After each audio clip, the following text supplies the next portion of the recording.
As a freelancer or someone following an untraditional path, the best thing you can do is learn how to live with uncertainty. When I was a freelance filmmaker, this is how my life usually looked month to month. Busy, busy, busy. I wish I wasn't always so busy. No work, I'm gonna starve. No work, well, that was a good run. And repeat. Anytime you are following an untraditional path, you know, whether you're a creative, a freelancer, filmmaker, whatever, you are gonna be faced with a lot of resistance and a lot of doubt, a lot of uncertainty, and really a lot of pain. And really how you face that is going to be the only thing that measures whether you're able to succeed and keep going and accomplish what you want to achieve in your specific industry or on your path versus those that give up and don't make it. It's really how we deal with those emotions. Sierra Cato is a very funny comedian and writer who's appeared on Last Comic Standing, as well as my podcast.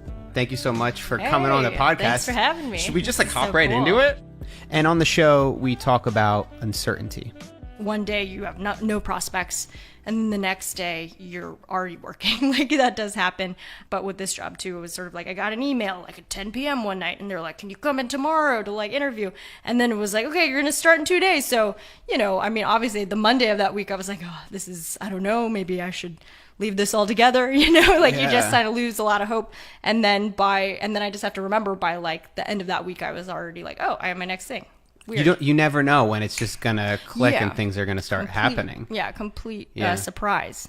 There's no gradual build in the same way that maybe I thought life would be like, you know. Oh my God. Right. It's crazy because I've been doing the podcast and like creating original content for a year. Sweet. And then it was 2 months ago, I started to release like more minimalism videos, and then my channel just started to grow like crazy. Awesome. And then YouTube featured me as a creator on the rise. Oh, wow. Literally in 2 months, I got 70,000 subscribers. Oh, gosh. Awesome. It was so yeah, it was unreal. Like, the graph and like a spike. But it was the day before like things started to grow. I remember talking to Nat being like, this is tough. This is tough. I've been doing this for a year. I feel like I'm putting out good content, good material, but nobody's watching it. Like I don't have nothing is growing in the way that I would expect it. But then it's just next minute I'm like, oh shit. Okay, things are happening now.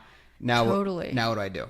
That's awesome. Yeah, and I mean obviously like that's cool because it's like even when you didn't think you were building, like you were, right? So I guess it's sort of keeping in mind like, okay, it doesn't feel like anything is externally like the feedback's not coming right now that I would want, but just know that like then at least you'll be ready when that thing hits, you know?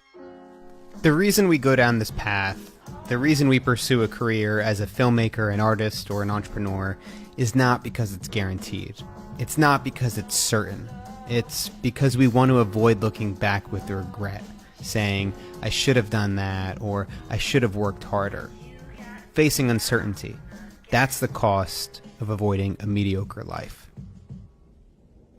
Thanks for watching. You can subscribe to The Ground Up Show at groundupshow.com. There's a link in the description if you'd like to check out the episode with Sierra. And that's about it. Thanks for watching. See you soon.